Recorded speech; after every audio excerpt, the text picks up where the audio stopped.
No fim de semana, houve ataques significativos da Rússia contra a própria Kiev. Pelo que parece, já são pelo menos 2 dias seguidos de mísseis Oreshnik atingindo alvos. E saiu uma nova reportagem hoje, nas últimas horas. A Rússia está alertando sobre possíveis ataques a centros de tomada de decisão na Ucrânia. Segundo o artigo, que é da mídia russa, a RIA Novosti, as forças armadas começaram a atacar empresas do complexo militar industrial em Kiev. Entre elas, locais específicos de projeto, produção, programação e profão para o uso pelo regime de Kiev, com a ajuda de especialistas da OTAN, responsáveis pelo fornecimento de componentes.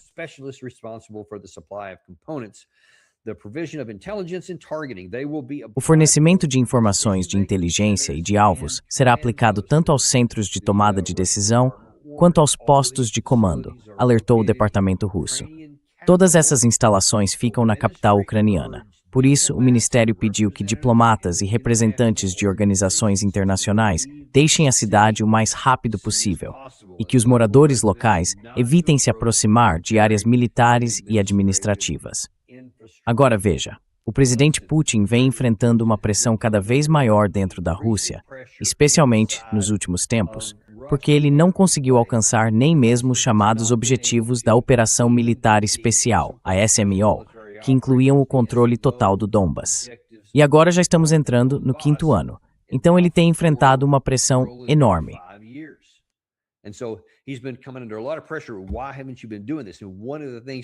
Por que você não tem feito isso? Uma das críticas que ele vinha recebendo era justamente essa. Por que você manteve as luvas, digamos assim, em todas essas áreas estratégicas em Kiev? Se é lá que estão os centros de comando, se é lá que estão os centros de produção, por que esses alvos ficaram fora da lista? Porque tudo está concentrado ali. Eles podem reclamar do que vem da OTAN e desses 50 países que os apoiam e tudo mais, mas vão dizer, olha, no mínimo, isso é um conflito militar. Tem algumas imagens lá em cima, impressionantes, realmente impressionantes. Essas imagens vêm direto da capital e acho que daqui a pouco a gente vai ver algumas cenas bem dramáticas dos mísseis chegando durante a noite.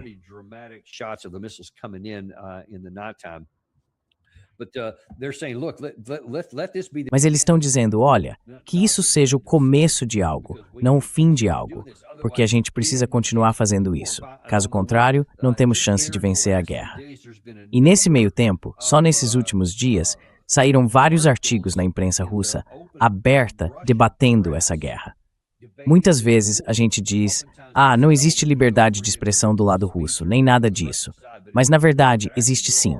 É limitada, porque se você passar do limite pode acabar preso, e muitos já foram.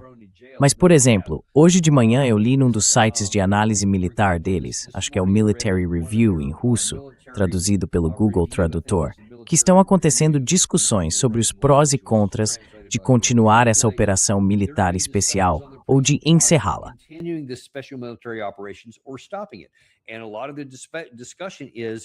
E boa parte da discussão é o seguinte: olha, o lado ucraniano continua encontrando homens para colocar lá na linha de frente. Seja pegando gente na rua ou não, seja por mobilização ou não, eles sempre acham alguém para mandar para a guerra. Então não importa quantos a gente mate, sempre tem alguém para substituir. E por isso, a gente não está realmente destruindo o exército. Ele simplesmente continua girando. Cada vez que alguém morre, outro aparece, mas o exército em si se mantém relativamente estável. As linhas de frente quase não se movem, principalmente por causa dos drones. E esse é outro ponto que está sendo discutido abertamente. A Ucrânia avançou muito nas capacidades de drones.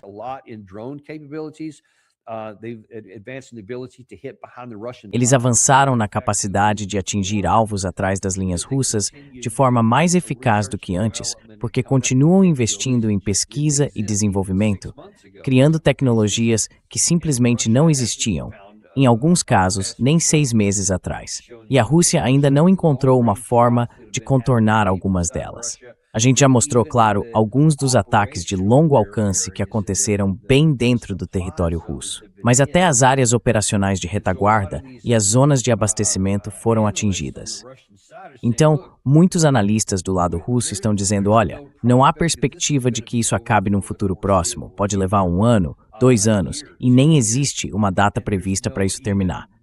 E nesse cenário, a gente não se ajuda.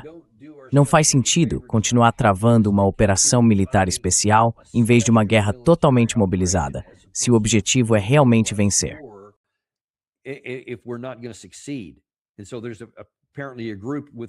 Parece que existe um grupo dentro da Rússia dizendo que é preciso acabar logo com a guerra, resolver isso de uma vez. Eles não disseram, pelo menos esses analistas não disseram, quais seriam os termos para isso. Mas afirmaram que é inútil continuar lutando uma guerra que não dá para vencer e que o país não tem recursos nem tempo para conseguir uma vitória a baixo custo. E claro, há outros analistas com a opinião oposta. Dizem não, nós podemos sim e devemos continuar avançando. Defendem até que é preciso apertar ainda mais. E aí a gente se pergunta se isso não faz parte do que está começando a acontecer agora, já que esses ataques estão começando a atingir essas instalações.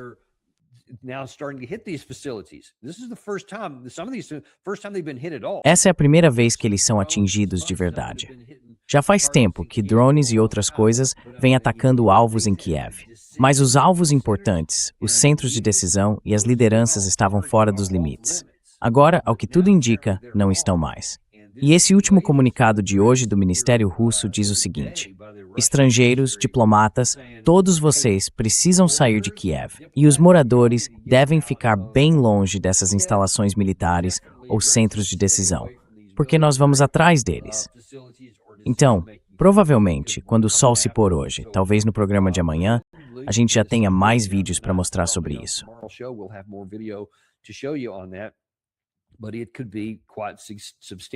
Mas pode ser algo bem significativo. A Ucrânia também. Sim, esses aí são alguns dos ataques. Esses são alguns dos mais intensos da noite passada. E pelo visto vem muito mais por aí hoje à noite. Mas dá para ver que não há nada que se possa fazer para impedir isso. Quer dizer, com as defesas aéreas que a Ucrânia tem, eles ficaram completamente indefesos diante disso. Então, se a Rússia decidir que é isso que vai fazer, dá para ver um dos mísseis passando pelo ar aqui. E um dos outros, dá para ver claramente ele descendo em direção ao solo, sem nada para interceptar.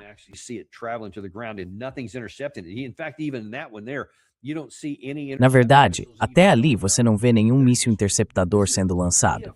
Isso é Kiev, poxa. Não é qualquer cidade, é Kiev. Então, se eles estão tão vulneráveis assim aos mísseis russos dentro da cidade, dá para imaginar como é nas linhas de frente. A Rússia tem bastante controle do espaço aéreo. Não é um domínio total, eles ainda têm algumas limitações, mas são poucas. E quando a gente olha para o tipo de míssil que está sendo usado, a Rússia claramente tem a vantagem agora. Então, se eles resolverem atacar centros importantes de tomada de decisão, instalações de mísseis ou outras fábricas, eles têm condições de fazer isso.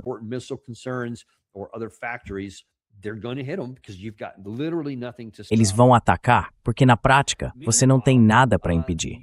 Enquanto isso, o lado ucraniano, de certo modo, parece querer ampliar esse conflito.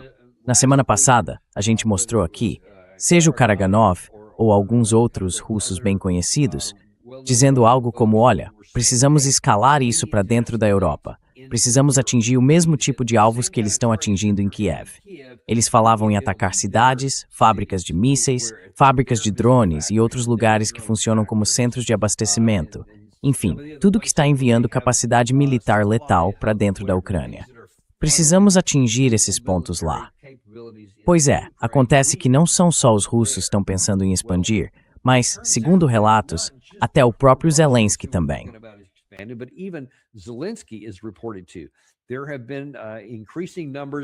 Tem havido um aumento no número de tropas ucranianas sendo deslocadas para o sul da Bielorrússia. Agora, você pode pensar, Bielorrússia? Por que lá? Pelo menos pelo que eu vi, não há relatos de concentração em massa de tropas russas na Bielorrússia, como aconteceu quando a guerra começou, em fevereiro de 2022. Mas a Ucrânia está mandando tropas para lá, e há quem diga que ele pode estar esperando que a Bielorrússia entre na guerra. Assim, eles poderiam travar uma batalha naquela região. E ele poderia então olhar para a OTAN e dizer, agora temos outro país contra nós. Estamos lutando em duas frentes. Não conseguimos dar conta. precisamos que vocês venham nos ajudar fisicamente. Eu não sei se ele realmente faria isso, mas dá para ter certeza de que ele adoraria. Ele vem tentando conseguir isso desde que a guerra começou, há quase 2 anos e meio.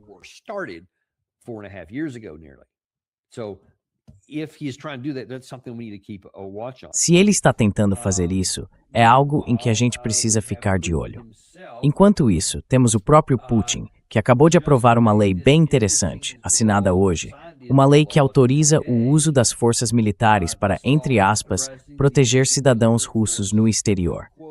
De acordo com esse relatório, o presidente russo, Vladimir Putin, assinou no dia 25 de maio um projeto de lei que, na prática, dá a ele poder para invadir outros países sob o pretexto de proteger cidadãos russos. A legislação aprovada pela Duma Estatal da Rússia no dia 13 de maio permite que o presidente russo envie tropas para fora do país a fim de proteger cidadãos russos que estejam enfrentando prisão, detenção, julgamento ou qualquer tipo de perseguição, real ou percebida, por parte de nações estrangeiras ou tribunais internacionais. E aí a gente se pergunta, por que agora?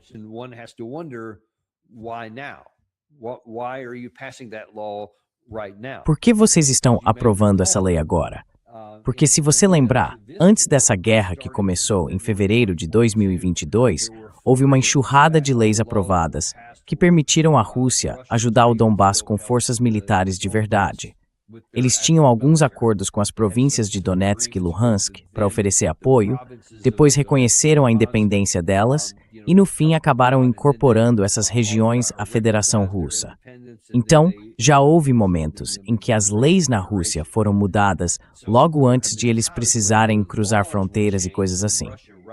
Por isso, mais uma vez, fica a dúvida se isso aqui, quer dizer, a gente estava falando disso há pouco, tem a ver com as pressões dentro do governo americano, com o presidente Trump, em que alguns queriam uma saída diplomática e outros preferiam uma abordagem mais militar.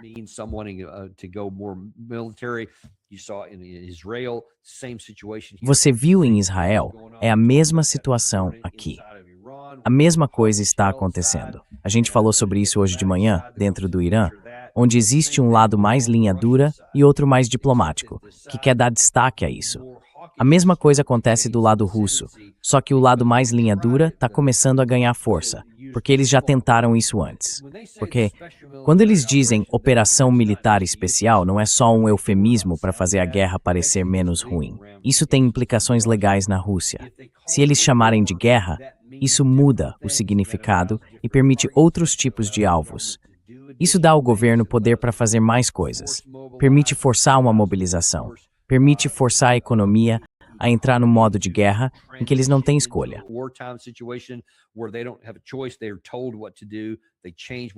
Eles recebem ordens sobre o que fazer, mudam o que produzem e por aí vai.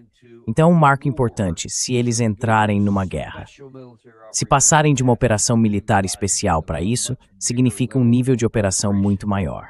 Aí a gente se pergunta, será que aqueles que defendem essa mudança do lado russo estão começando a ganhar força? Por que o presidente Putin aprovou essa lei agora, autorizando o exército a atuar fora do país?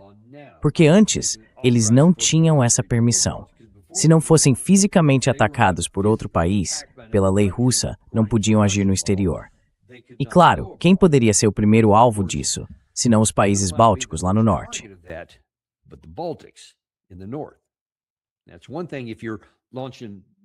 Uma coisa é lançar mísseis militares de longo alcance na França, na Alemanha ou até no Reino Unido. Esses países já estão na lista de alvos. Isso é, por exemplo, uma das coisas que o Karaganov sugeriu. Mas se a gente fala das áreas do Báltico, aí a situação pode ser mais de tipo militar convencional. Porque recentemente, o lado ocidental e vários países bálticos têm dito abertamente que deveríamos tomar Kaliningrado, que é um enclave russo, fisicamente separado da Rússia, e que existe desde a queda da União Soviética. Foi algo negociado e tudo mais, mas, na prática, funciona como uma base avançada de mísseis. É uma situação meio estranha ali.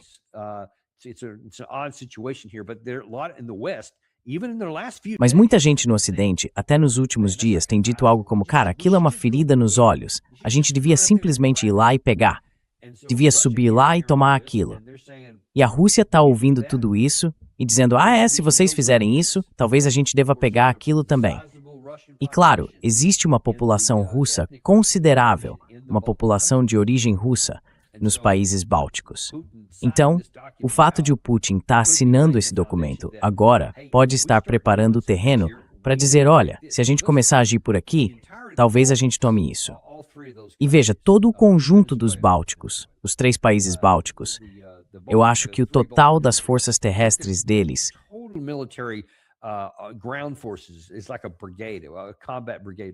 é como uma brigada de combate, uma brigada reforçada, algo assim. Nem chega ao nível de uma divisão, mesmo somando todas. Então, se a Rússia quisesse fazer alguma coisa, seria como tirar doce de criança. Quero dizer, eles não têm posições defensivas, não têm indústria, não têm nada além do artigo 5. É nisso que eles estão se agarrando. E se é nisso que estão se apoiando, enquanto permitem que o espaço aéreo deles seja usado, supostamente pela Ucrânia, para entrar no espaço aéreo russo e fazer ataques dentro do território russo, então a Rússia está dizendo, vocês já estão envolvidos agora. Eles vêm dizendo isso há um tempo, só que até agora não fizeram nada a respeito.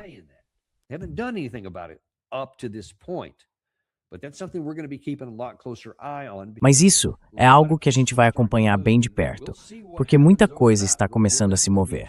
Vamos ver o que acontece durante a noite. Com certeza vamos conversar de manhã e trazer uma atualização sobre o que tiver acontecido. Por exemplo, Dmitry Medvedev disse o seguinte, se a gente atacar alvos fora da Rússia ou atingir outros tipos de alvos, mesmo dentro da Ucrânia, isso pode acabar ampliando a guerra. Ele reconhece isso. Mas, como alguns outros de quem a gente falou recentemente, ele dá a entender que seria um erro ainda maior não agir, porque isso poderia incentivar mais ataques. Então ele diz que é melhor continuar e atacar ainda mais. Ou seja, é possível que venham ataques ainda maiores por aí.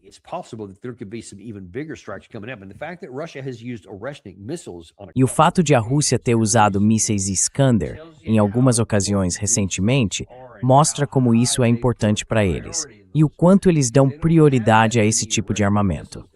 Porque eles não têm tantos mísseis Iskander assim. A produção começou, pelo que sabemos, faz uns 8 ou 9 meses, algo por aí. Então, provavelmente, eles ainda não têm muitos, já que é um sistema de mísseis bem sofisticado e eles não estão fabricando há tanto tempo. O fato de já terem usado alguns agora indica que estão dando uma prioridade muito alta para certas operações. Vamos ver como isso vai se desenrolar, porque seria de se esperar que eles quisessem guardar esses mísseis para um possível confronto com a OTAN. Nesse tipo de situação, eles poderiam atingir alvos a longas distâncias, enquanto tem outros sistemas de mísseis que poderiam usar em combates mais locais.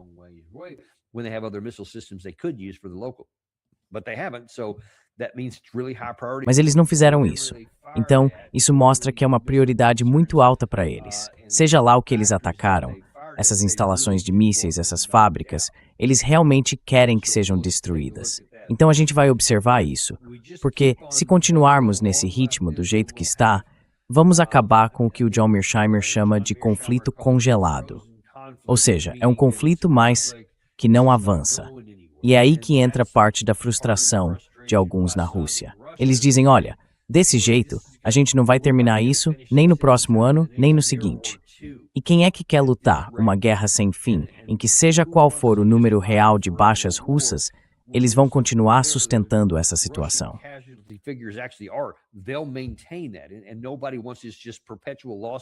E ninguém quer uma perda constante de pessoal. E isso não muda nada no campo de batalha. Então, vamos ver o que vai acontecer. Mas tem algumas coisas aqui que vale a pena prestar atenção, porque isso pode explodir mais ou menos na mesma época em que a gente vê o que está acontecendo na guerra com o Irã. E que Deus nos ajude se essas coisas explodirem ao mesmo tempo. Pode ser um momento muito, muito difícil para a causa da paz em boa parte do mundo, especialmente no Ocidente. A gente vai continuar acompanhando isso. Muito obrigado, pessoal. Agradecemos a presença de vocês hoje. Temos uma boa programação com muita gente interessante ao longo da semana. Gary, o que que temos para amanhã? Eu não vi a programação. O que temos para amanhã? Me dá um segundo, vamos ver. Desculpa, mais uma bola curva do Gary aí. Acho que amanhã a gente vai ter o professor Morandi e com certeza o Scott Reeder também. Certo. Será que a gente conta pra ele que o Coronel Douglas vai voltar? Muito bom. Essa é sempre uma das preferidas por aqui. E com o Scott falando sobre isso, porque se acontecer qualquer coisa durante a noite, não tem ninguém mais conectado a esse assunto do que o Scott Ritter. E o professor Morandi, ninguém melhor do lado iraniano para explicar o que pode ou não estar acontecendo por lá. Então não perca nenhum desses 2 programas amanhã. Tem muito conteúdo bom vindo pelo resto da semana também. Como sempre, se algo acontecer, venha direto para cá. O Gary e eu vamos trazer tudo para você no Daniel Davis Deep Dive. E não esquece de avisar seus amigos, aqueles que adoram ouvir podcasts. Peça para eles adicionarem o Daniel Davis Deep Dive à lista deles. Eles precisam saber o que você sabe e podem ouvir no mesmo lugar onde já escutam os outros podcasts. É só você contar para eles.